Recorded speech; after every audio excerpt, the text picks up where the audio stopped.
Okay, everyone ready? We'll start with English and then go to national language. Welcome back to Melbourne and the Australian Open. Just talk about how you're feeling, being back on the courts here again this year. I feel very excited to be back in Australia Open. You know, on my team, we love to playing here in Australia. And I had good memories last year. So let's see what I'm going to do this year. Okay, we'll start with English. Just raise your hand if you've got a question. Courtney? Welcome back to Melbourne. In terms of your preparation, can you just give us a little bit of a description of kind of when you were able to begin your preseason, what it's looked like without Perret, but with Dante kind of stepping into that role? Just what has it been like leading up to the tournament? Yeah, you know, the tournament last year it's been a long time, so we take some time off after the season, and it's not easy to come back because after a long break, you know, your body gets more slow. And also, you know, we have a team change. Dante joined my team, but since we have a good work together, you know, he brings me some new opinion, and I am like just follow his advice. And like everybody see, I didn't choose to play any tournament before Australia Open because I think for me it's important to have long time preseason. Yeah, let's see how it goes this year. Okay, Charlie, yeah. Quarterfinal against Aryna, I believe, and you played each other in the final last year. That's some epic matches. I just wondered, like, what's the kind of toughest thing about facing her? What separates her, do you think, from the rest of your opponents? I think each time I play against her, the results getting closer and closer, so which is positive things. But yeah, you know, it's tough because it's not just you get closer and closer. It's just when is the time that I can actually beat her, but it's tough to say because I am just constantly improving my game, adding more things, trying to approach new area. And of course, I believe she did as well. You never know your opponent, maybe she's gonna improve, or, you know, tennis, if you don't work anymore, you also drop your levels. So, I mean, it's hard to say when's the time I can beat her. First of all, I just want to think my next round, not her yet. Yeah. Okay, over there. Yeah. Jackson from Tennis Australia. Obviously, last time you came here, you made it all the way to the final. I suppose what memories do you have of that? Like, how does it sort of stand out in your mind? Obviously, it's a significant experience. I suppose talk us through what that means to you being able to do that last year.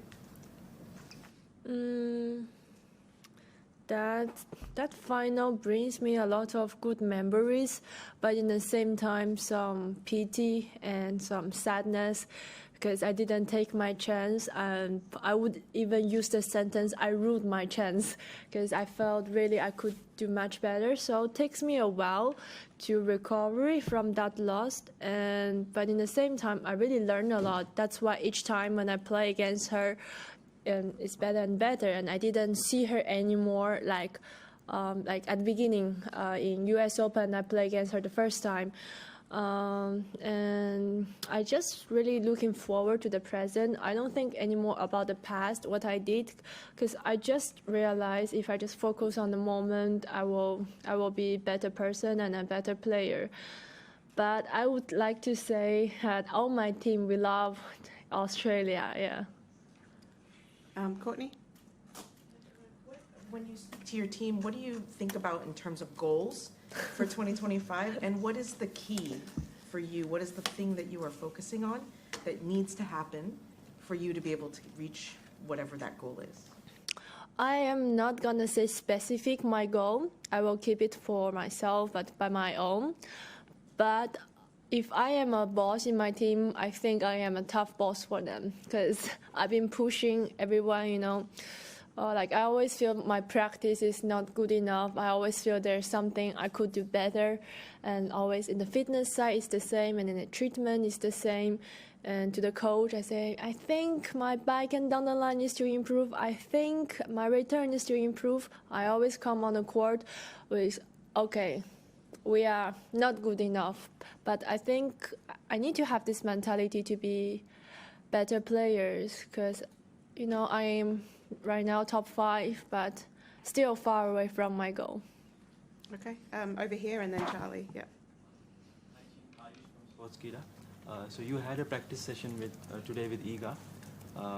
So obviously she's come out of a doping row, and so do you notice any drop in her confidence level when she approaches you or when you are around her? And if there is a drop, do you try to make an effort to make her comfortable around you or something like that? I mean, it's tough to say because it's her problem. I can't really enter, so I don't know exactly what's going on. I just can wish all the best for her, and there's nothing more I can tell. Okay, we'll do last one in English, Charlie. Saying how you're very, you're demanding with training and that sort of thing. How much do you think has your confidence changed from like a year ago? Obviously, the amazing run here. Do you think you've become more assertive, more self-assured? I am always very confident on court, I would say. It's just before when I don't have the same result, maybe people can judge me, say, why you have so much confidence when you have nothing? And right now, because my result is there, that's why the confidence become one of the positive things. But I believe if you want to beat your opponent, the first things I need to have is the confidence, because if you don't believe, you are not gonna make it. And I love myself to be confident, but still with control, not too much. I know sometimes when I'm overconfident, I couldn't listen any advice, so I'm trying to control in the base level, like not too much, not too low. Okay, actually one more in English, Courtney, and then we'll national language. Speaking of confidence on the court, off the court, you have the new deal that was announced today. Congratulations. But also deals that were announced during the off season as well, like right after Riyadh. Mm-hmm. How much does that load, that kind of commercial load, kind of impact things for you in 2025? Like, do you have to be a lot more disciplined in terms of how you do your schedule or things, or how much impact does it have on your tennis, having to kind of have all these partners now? Well, I think it's my pleasure to have Dior with me because since I was 16 years old, Dior has been one of my favorite brands, really. And I had a nice shooting experience with them. When the picture pumps up, actually, I am the most happy one. Say, that was good pictures. I love it. When you have sponsors like this, I think you need to make sure you also have the correct behavior inside and outside the court because you want to match with those high brands. And for me, Dior is it's a very, very high brand. Everybody knows, and yeah, I'm happy to work with them, and thanks that they choose me because there is a lot of Olympic champions, and I just say I'm lucky. Sometimes I really feel I'm a bit lucky.